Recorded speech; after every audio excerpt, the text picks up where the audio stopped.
sebagaimana nama kitab suci yang sangat mulia ya. Jadi Al-Quran itu sebagai pedoman umat manusia ya, untuk menjadi petunjuk hidup manusia untuk menjalani hidup. Dan Imam Syafi'i pun mengatakan bahwa Quran Rafah yang terkenal itu digunakan untuk mengungkapkan firman Tuhan yang dikirimkan kepada Nabi Muhammad SAW. Baik, selanjutnya adapun nama-nama lain dari Al-Quran. Yang pertama ada Alkitab atau buku ya. Tidak ada kegiatan, tidak ada keraguan baginya ya. Petunjuk bagi mereka yang bertakwa.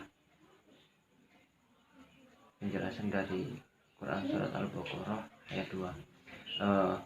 Yang selanjutnya Al-Furqan, yang artinya pembeda benar salah.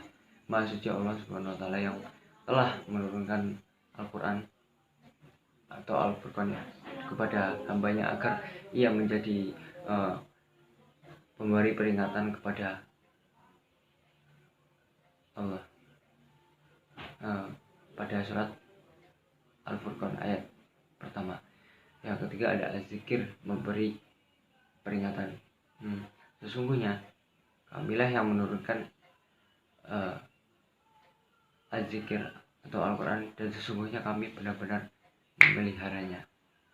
Quran surat Al-Hijr ayat 9. Yang selanjutnya Al-Mau'idah, yang artinya pelajaran atau nasihat.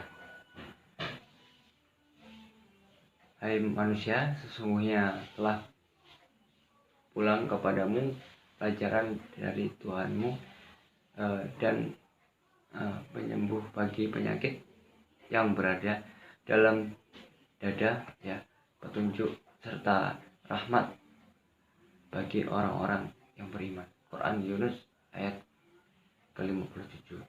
Yang selanjutnya ada hikmah diturunkannya Al-Quran secara berangsur-angsur. Yang pertama hikmahnya yaitu meneguhkan hati Rasulullah SAW dan para sahabat.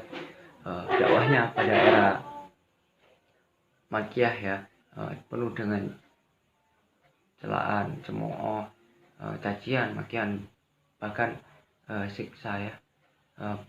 Wahyu yang turun secara bertahap dari waktu ke waktu ini menguatkan hati, rasa untuk menepaki jalan yang sulit itu. Namun pada saat era Madinah, hikmah ini pun juga terus berlangsung gitu. Hikmahnya ada ketika hendak menghadapi perang Al-Quran, turun menguatkan Rasulullah dan kaum muslimin.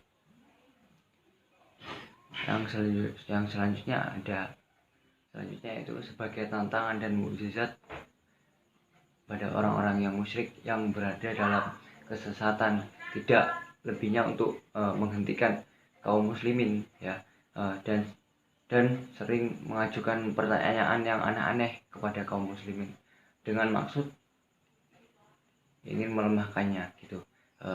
Selanjutnya mempermudah menghafal dan memahami kaum muslimin, jadi lebih mudah gitu untuk menghafal dan ayat itu turun dengan latar belakang saat itu ya ada peristiwa asbabun nuzul, maka semakin kuat pemahaman para sahabat pada waktu itu. Dan hikmah yang selanjutnya yaitu memperkuat keyakinan bahwa Al-Quran adalah benar-benar dari Allah Subhanahu wa taala. Ketika Al-Quran turun secara berangsur-angsur dalam kurun waktu 22 tahun kurang lebih ya, kemudian menjadi rangkaian yang cermat dan penuh makna gitu, indah dan fasih tentunya. Gaya bahasanya terus terjalin antara satu ayat dengan satu ayat yang lainnya. Kemudian yang terakhir ada penulisan Al-Quran pada zaman Nabi.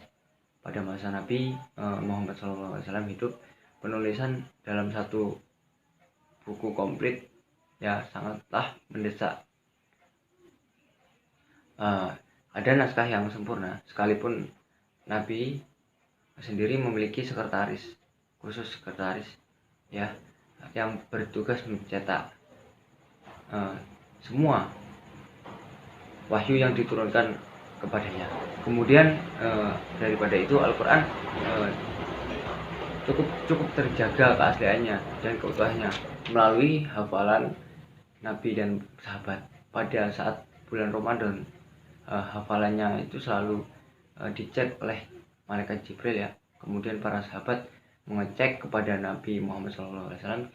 Jadi keutuhan Al-Quran itu sangat terjaga. Para hafiz di sekitar Nabi itu sangat banyak. Sampai saat ini pun masih terjaga keutuhan dari Al-Quran sebagai pedoman kita untuk hidup di dunia. Baiklah, itu tadi yang dapat saya sampaikan. Kurang lebihnya saya mohon maaf. Bila taufik wal hidayah. Wassalamualaikum warahmatullahi wabarakatuh.